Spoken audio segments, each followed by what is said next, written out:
Abdullahi Al-Hikima, shugaban cibiyar ba da magani na addinin Islama ta Al-Hikima ne da sun.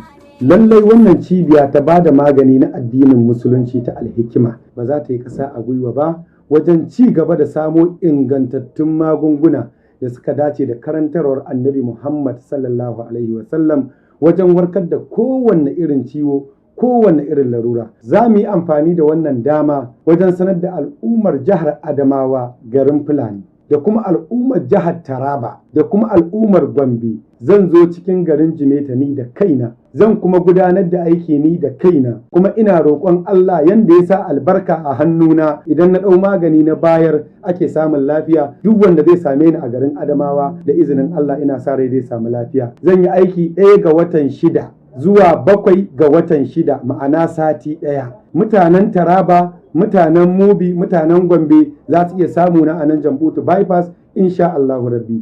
Haka zalika mutanen da suke cikin garin Maiduguri birnin Shehu, zan yi aiki a cikin garin Maiduguri. Da mutanen da suke makwabtaka da Maiduguri, zan yi aiki a Maiduguri insha Allahu, ni da kaina ba yarana ba. A nan ofis ɗina da yake Gomari Airport Junction kusa da ofis na DSTV kan hanyar Damaturu. Zan fara aiki daga ranar 10 ga watan 6 zuwa 17 ga watan 6. Zan yi aiki na sati 1 a cikin Maiduguri bayan na baro Adamawa. Saboda haka al'umma su yi amfani da wannan dama wajen samun